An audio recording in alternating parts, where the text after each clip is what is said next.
अभी भी अपने बहुत सारे गेट ऐसे बनते हैं। राजस्थान की विधानसभा का भी देखने के लिए जाना, और देखने जाना ही चाहिए तुम्हें। विधानसभा के सारे गेट इसी प्रकार से बने हुए।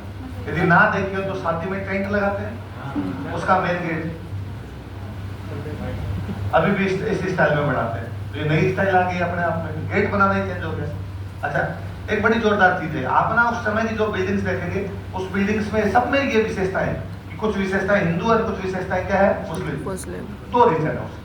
एक रीजन तो ये था कि मुसलमान जब नए नए आए भारत के अंदर, तो उनको मस्जिदें चाहिए थी नमाज पढ़ने के लिए। तो मस्जिदें कहाँ से लाते, तो उन्होंने यहीं के मंदिरों को तोड़ तोड़ के क्या बना दी, मस्जिद। उनके दो पूरे हो रहे थे। एक तो वो चाहते थे मूर्ति पूजा कहीं भी होनी नहीं चाहिए, तो मंदिर तोड़ दें, मतलब वो मूर्ति तोड़ दी और अपने लिए मस्जिद के रूप में भी इस्तेमाल कर दी उसको। तो बेसिकली ये करते हैं, मूर्तियां तोड़ते, छत तोड़ते और छत को उस हिसाब से डिजाइन करते जैसे इस्लामिक डिजाइन होती है कि उसके ऊपर गुंबद बना देते हैं कि भाई दीवारें पड़ी, दीवारें तो कोई बात नहीं, अब इसको स्टाइलिश कर देते थे।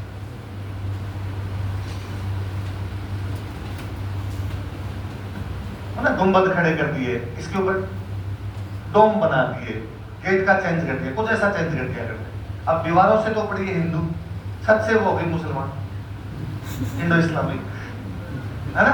अब 2.5 दिन का झोंपड़ा, आप 2.5 दिन का झोंपड़ा दीवारें देख के चीख चीख के कहती है मैं मंदिर हूं, और फिर देखने की आवश्यकता नहीं। पीछे बाकायदा एक अभिलेख लगा है, उसमें उन लोगों के नाम है जिन्होंने तोड़ा, अभिलेख लगवाया इसके लिए कि तोड़ने वालों के नाम लिखे, एक एक नाम लिखे, फलान जी पहले दिन की काम में ये लगे थे, फिर टूटा नहीं था, दूसरे दिन थोड़े लोग और भेजे गए हमारे।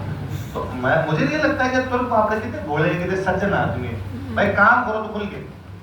और उन्होंने खुल के किया, उन्होंने तोड़ा भाई साहब, 3 दिन लगे या 4 दिन लगे, जितने दिन तोड़ने में लगे, फलान जी तोड़ने के लिए गए थे, हमने ये हथियारों का इस्तेमाल किया तब जाके टूटा था। अब कोई कहे कि नहीं ये सब बात झूठी, अरे वो अभिलेख चीख चीख के कर रहा है, वो दीवारें कह रही है। यदि मस्जिद है तो दीवारों पे गणेश जी क्या कर रहे हैं, दीवारों पे गणेश जी, सरस्वती माता, लक्ष्मी माता और उनकी पेंटिंग बनी हुई है खूब सारी, तो वो सारी अपने आप कर दी। तो दो चीजें, एक तो तोड़ तोड़ के बनाई, इस चक्कर के अंदर ही दोनों विशेषता आ गई, हिंदू विशेषता और मुस्लिम। थोड़े दिनों में जब मुस्लिम स्टैब्लिश हो गए यहाँ पर, तब जो राजा थे उनका नहीं बनवा लो भाई, मस्जिद नहीं भी तो बनवा सकते हैं, पर बनाने वाले मिस्त्री वो तो सारे इंडियन थे, मिस्त्री तो साथ में लाए गए थे। और मिस्त्री वह कौम है जिसको आप कितना भी समझा दो, वो करता वैसे है जैसे उसको आता है ना। आपके समझाने का उस पर कोई असर पड़ता नहीं है।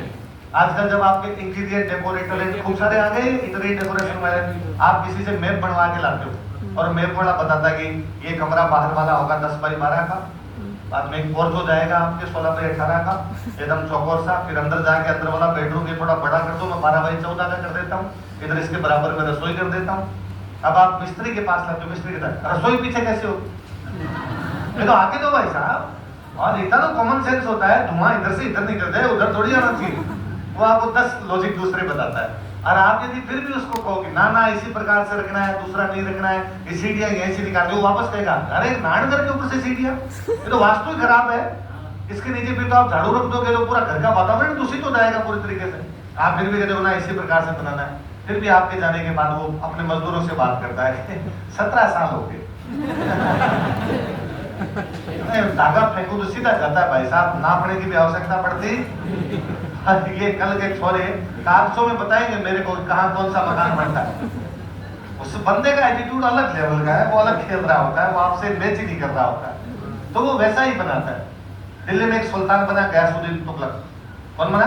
गयासुद्दीन तुगलक। तुगलकों तक आते आते तो मुसलमान स्टैब्लिश हो गए दिल्ली में बहुत से, तो गयासुद्दीन तुगलक ने अपना मकबरा बनवाया। इन मुसलमान राजाओं में, तुर्कों में ये ठीक था कि मरने से पहले अपना मकबरा बना लिया करते, औलाद बेलखनी बनाए नहीं बनाए, तो पहले अपना मकबरा बना के जाते मेरे को यहाँ दफनाना। तो गयासुद्दीन तुगलक ने अपना मकबरा बनवाया, तो उसने मिस्त्री बुलाया, मिस्त्री बुलाकर एकदम इस्लामिक विधि होनी चाहिए। मिस्त्री ने कहा साहब चिंता मत करो, एकदम आप कहोगे वैसे। उसने कहा नीचे सबसे पहले एक झील बनाओ, जो साहब बना दी झील। अब झील के अंदर चबूतरा बनाओ, जो साहब ये झील के अंदर चबूतरा बना दिया। एक चबूतरे के ऊपर जो बिल्डिंग बनाओ, ये लो साहब बिल्डिंग बना दी। अब इसका गेट एकदम मेहराब वाला होना चाहिए, ये लो गेट एकदम मेहराब वाला बना दिया। अब इसके ऊपर जो है गुंबद होने चाहिए, जो सब गुंबद बना दिए। अब इसके जो ऊपर है इसके पास में मीनारे होनी चाहिए, ये लो सब मीनारे बना। सब कुछ वैसा किया जैसा गयासुद्दीन तुगलक ने। ऊपर जाते जाते मिस्त्री ने एक बनाया कलश, एक बनाया आमला। ये हिंदू विशेषता होती थी, कलश और आमला, उसने बना के छोड़ दी। आज दिन तक गैसुद्दीन तुगलक के मकबरे पर वो है, और हम मिडिवल के अंदर पढ़ते हैं गैसुद्दीन तुगलक के मकबरे के कलश और आमला हिंदू विशेषताएं रखते हैं। तो मुझे लगता है गैसुद्दीन तुगलक ने आगे मना भी किया, घटाओ रेट क्या है, और मिस्टर निकालो साहब लोग आप पूछ लो एक बार मजदूरों से, अच्छे लग रहे हैं नहीं? और मजदूरों का साहब थू ऐसे अच्छे हमने इससे पहले कभी भी बनाए, लग तो फूट रहे हैं। हम खूब सारे काम हमें अच्छे नहीं लगते, फिर भी इसलिए करते हैं क्योंकि दूसरों को लगता है। मैं कई बार लगता है कि मैं कोई कपड़े खरीदने के लिए शर्ट पहन के देखी, मुझे खुद को अच्छी नहीं लगती यार, नहीं बैठ कोई साथ लोग यार जोरदार लग रहे हो, यार इसको ज्यादा लग रहा होगा यार, दो आदमी कह रहे तो मान ही लेते हैं। ये क्या है, तो स्थापत्य कला में हिंदू विशेषता भी है, स्थापत्य कला में मुस्लिम।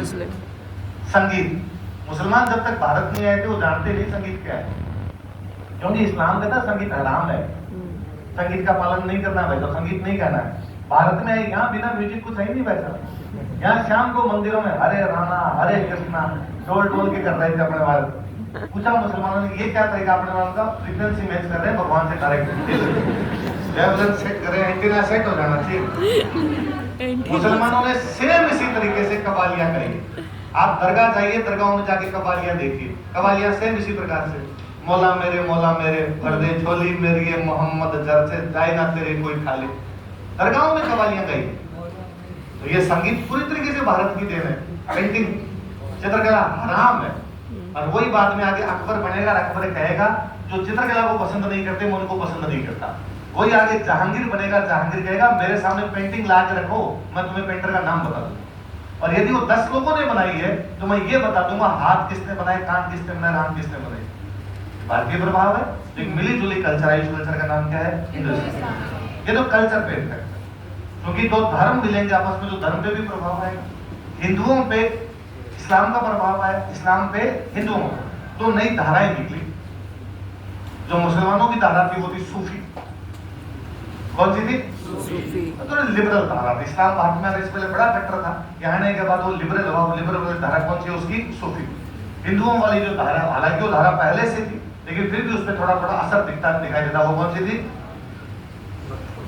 कि जब मूर्तियां वगैरह तोड़ दी गई तो अपने यहाँ के लोग एक नया तरीका लेके कि भाई जब मूर्तियां तोड़ रहे थे, मंदिर तोड़ रहे थे, कोई संत टाइप के जो भी लोग थे उनके पास जनता गई होगी, मतलब आप तक होगी मूर्ति में भगवान है, भगवान तो तोड़ दिए कर बाहर ला के रख रखे उन्होंने, भगवान तो टॉयलेट कर रहे हैं उनके ऊपर। तो उन लोगों ने समझाया उनको, ना ना ना, मूर्ति में नहीं है भगवान, घट घट में है, कण कण में, सब तरफ भगवान है। अपने तो कहीं पूजा कर लेंगे, तो मंदिर जाने की आवश्यकता थोड़ी है।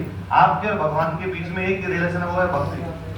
आपके और भगवान के बीच में किसी मंदिर की, किसी मूर्ति की, किसी पुजारी की, किसी यज्ञ की कोई आवश्यकता नहीं है। बाटा बाटा भूमियों है।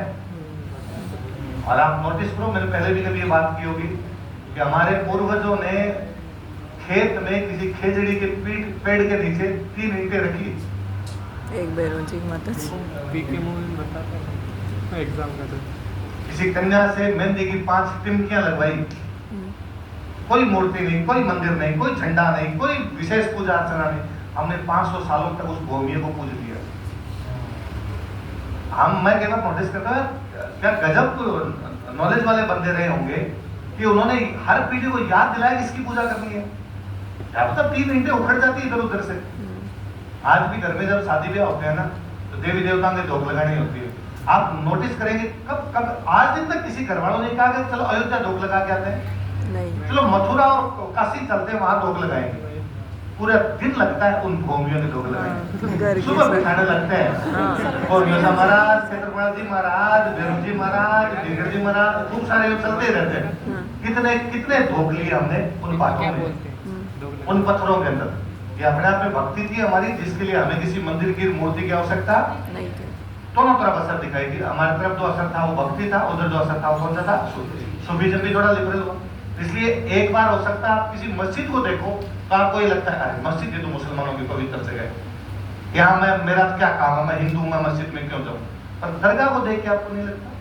पीर बाबा के सारे लोग लगा रहे हैं। ख्वाजा मोइनुद्दीन चिश्ती की दरगाह पे हम ऐसा नहीं सोचते कि वहां जाना चाहिए नहीं जाना चाहिए। गट्टे वाले पीर बाबा पाँव फटक जाते हैं, गट्टा ही है। गट्टे वाले पीर बाबा साइड में मुझे हाथ है, पहले उस रोड से जाते हैं हम कोचिंग, तो जैसे आते तो और नहीं तो मोटरसाइकिल का हॉर्न ही बजा देते, ओ पीर बाबा जय हो। अपने आप ही हो जाता दूसरा ले